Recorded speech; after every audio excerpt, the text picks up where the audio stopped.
Greetings once again, Dragon Riders.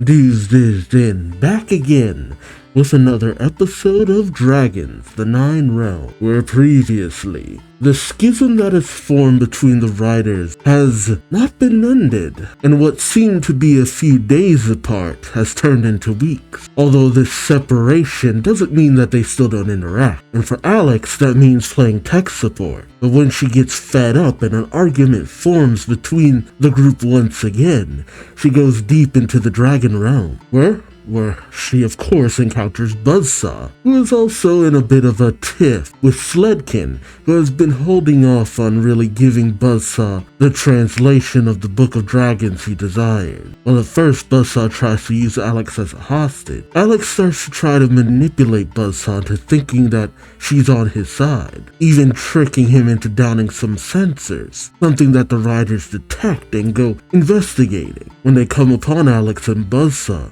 they try to rescue her, but she plays it as though she's broken off of them, and even tries to attack them. Finally gaining Buzza's trust, she finds that he's apparently hunting some kind of death dragon as he calls it, but she leads him into a trap, managing to take the Book of Dragons in the process, returning it to her friend. But even despite this major victory, the friendship has still not yet been mended. And while at first everyone thinks that this is the end of Buzza having that information, Sledkin did the one thing that I had been waiting for someone to do: took pictures of the book, meaning that all that information is still in our enemy's hand. Information on a skrill, as well as a dragon that seems to have inspired the world serpent of Norse mythology, Jörmungandr. Will Buzza get his death dragon after all? Join me as I find out, won't you? Rise of Jörmungandr. Ooh, serpents. Jeez, he's gone deep. And thus Buzza was never seen again. Problem solves itself? Oh, a symbol. Oh, really? Coming through a window? We're already at that stage of the relationship, huh? Really? I mean, it's good they're on the same page, but at the same time, it's just like, and guys, this is why we had meeting times. Is this early in the morning? Helheim, a world serpent. Apex shredder to all dragons. I mean, it depends on how big it is. I mean, we've seen some pretty big dragons. Not to mention, we haven't seen as many Titan class dragons as we normally saw back in the previous series. But then again, there's also the giant realm, so there are more reasons why dragons are afraid of eels, but I mean, that'd be a hell of a reason. One dragon being why all dragons are afraid of eels? Wait, why do you know which book it is, Eugene? Yeah, no. Don't let Eugene do anything. Passageway to the dark realm, Helheim. I mean, that's why we have you here, Eugene. First one to be eaten. Ooh, hit below the belt on that one. I mean, honestly, I didn't think it's like, oh, they were bickering? That honestly just seemed like the normal kind of communication most of them have. I didn't even take note of it. I'm just like, oh, it's their usual arguing. I've just gotten used to it. Yeah, this is a little too important for all this. Alright, Dr. D's got a plan. Oh, careful there. That's sleeping on the couch look. Powerful sentry. Oh, yeah, when they were looking for Thunder. A guardian. Huh. Yeah. Okay. That was so many seasons ago when they fought that thing. Had they really set... then again, 9 realms. I keep questioning if they really set all of this up so far in advance, but it's like, yeah, it's called the 9 realms, you ding-dong. I'm just kind of shocked at how much setup this series genuinely required. Yeah, this is episode 46 in total. How do you commit to that? I'm not used to any series having that. Oh, geez. On the one hand, you don't have to beat it up or find a way around it. It ain't dead, is it? It's definitely Buzzsaw, though. Okay. I gotta admit, I was about to be like, whoa, that's dark. I haven't really gone in that direction in this series. Oh. What a Buzzsaw's dart. Nice. D'Angelo already has the medication. Hey, that Dragon Hospital is paying off dividends. Yeah. Ooh. Ominous music. Enchanting? I'm kind of loving this. I'm actually kind of feeling the tension of all this. I mean, there's only so many dragons that have really been built up to be, like, ominous, and usually that's the ones mostly featured for the movie. And she has the right to be afraid of what's lurking in the dark. Even the dragons are just like, yeah, get it together, you little. Uh-oh. Yeah, no, seriously. Oh, interesting. Dragon sight? Huh. Yeah, this is the first time we've seen one of those. And why are they aiming for it specifically? Are they leading you? Why? That's even more ominous. Jeez. Yeah, this looks like hell. Dark water? Man, okay. We saved all the intimidation for this place. Well done, Loki's daughter, Hela. Jeez. Oh, what are you walking through? Oh, is that all from all the burning dragon sight? Uh-oh. Are you guys getting high? Fake. I wonder if the smell of that burning dragon sight is almost like catnip to some of these dragons. Oh man, they're getting persnickety again. Christ. Halfway through this season finale and the biggest challenge they've had is each other. The writing crew is doing a good job of making me question maybe they shouldn't get back together. Oh, jeez. What did they find? Oh, a torch. Oh, wow. The more desperate the situation, and they all just split up. Yeah. And that almost felt like the effect of the dragon sight. Only Jew gets to talk to me that way. Like, what? What? They're literally arguing about nothing at this point. Am I gonna have to deal with the whole season of this? Cause next season's the final one, and man, I have kinda over this arguing thing. Ooh, damn, D'Angelo! Though he is kinda telling you how it is. June did kind of start all of this, because if it wasn't for her tarot readings, a lot of this wouldn't have happened. Alex's persnickety attitude does not help, and Eugene literally undermines everything. I mean, he's honestly not wrong. Ooh, whoa, dang. I mean, he's not wrong. To a certain degree, some of that shit came out, but that was unnaturally harsh. Yeah, this dragon sight is doing something to them, man. Yeah, this, like, they went from a small simmer to boiling way too fast. That was weird. Like, no, this place is messing with them. That's wild. Yeah, it's a dragon sight. Yeah, it is. It's literally boiling you guys up. Whereas the other dragon sight, it seemed to have a calming effect. It's mostly on dragons. This stuff is just increasing aggression. But not so much on the dragons. But then again, you'd never know it had this effect on humans. See, now it's a question of if you should. Like, y'all need, like, gas masks or something, because now it's a question of, are you in your right mind? Because you guys are literally being affected by this stuff. Oh, I mean, who knows what other effects it's having on all of you? Yeah.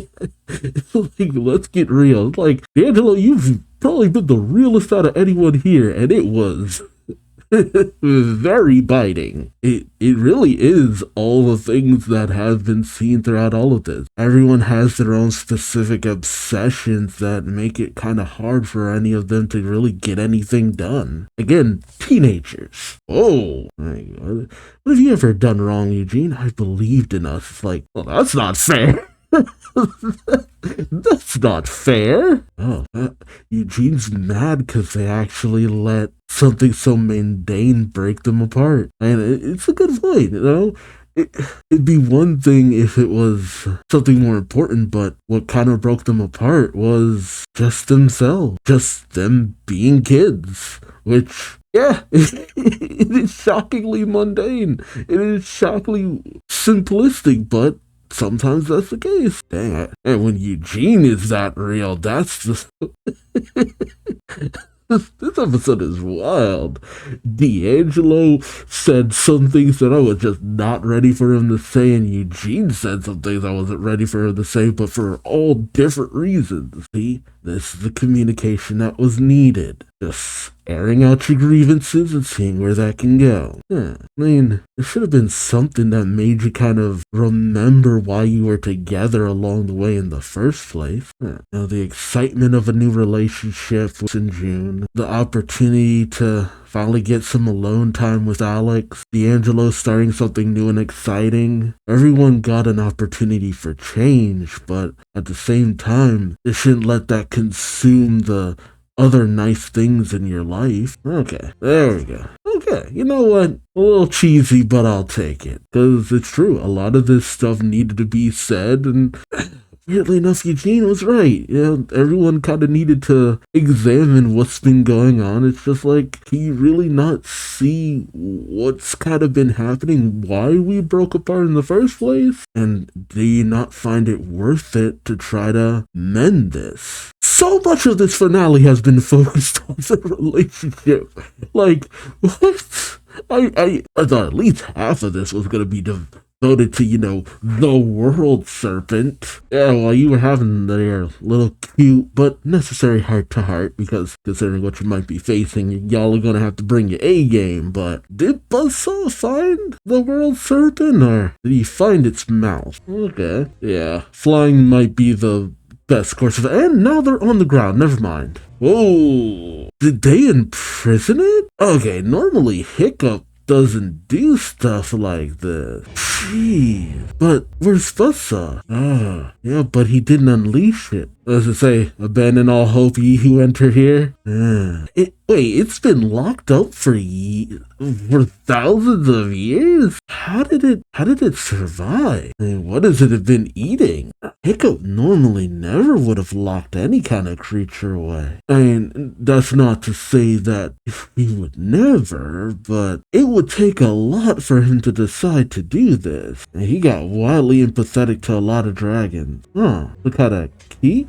So Hiccup did in fact like puzzles. A lot. He was kind of a weirdo. It's actually kind of shocking you're related to a certain degree. Yeah. Wait, what is he calling? No way. You managed to tame the Sky Torture? How the hell? Right. It is nothing if not dedicated to its flame spitters. And we don't have the best track record with this dragon. Jeez. I was wondering what he had gone off and been doing, but this really does explain what he's been up to. Jeez. Oh, jeez. Oh, God. Oh, landed right on his back. Jeebus. Oh, boy. Yeah. Wait, Thunder's not gonna... Would he? Oh, no. The lesser of two evils? How does this work? Oh, does he retract his teeth? Yeah, toothless. Yeah, that's a mechanism only a Night Fury, or I guess Night Light, could do. I don't know if this was a good idea. Hopefully he wants a bigger snack. Jesus! Oh my God! Jeez! Close it! Jeez. I don't think the Sky Torture is coming back. Oh boy. A dragon that even Hiccup couldn't figure out how to handle. I mean, I could only assume that was later on in Hiccup's life. Like he was still trying to figure it out or something. Because it feels like Hiccup could have spent decades of his life trying to understand these realms. I'm so curious about Hiccup's encounter with this thing, to have created a whole containment cell for it. But I gotta admit, when this thing was unleashed, I expected when it came out for it to just keep going. Like when we saw it come out, it would just keep going and going and going and going. But it seemed a little shorter than I was ready for. And I expected it to actually be a little bit bigger too. But we'll see. I mean, could this thing take on a bewilder beast? I don't know. But then again, Toothless is also able to become the alpha dragon, so it might not all be about size. Maybe it has a special ability. To some degree, maybe it can control other dragons. And then there's the alpha dragon from the first How to Train Your Dragon movie. It was able to control several dragons, so who knows what makes this dragon so intimidating. I mean, it'd be wild if we ended up dealing with this thing for a whole season. Maybe it was more of a threat to the 9 realms specifically, a threat to the entire habitat. Maybe it just was the most ready to consume other dragons voraciously without end. Maybe it would grow with every dragon that it consumed. There's any number of things. Just have to wait and see. Again, we spent so much time just building this thing up. See if it lives up to the hype. Let me know your thoughts on this episode in the comment section below. Like, comment, subscribe if you enjoyed the ride. Thank you so much for watching, and until next time, I've been Duuz-Diz-Din, and I hope to see you later. Till then, bye-bye.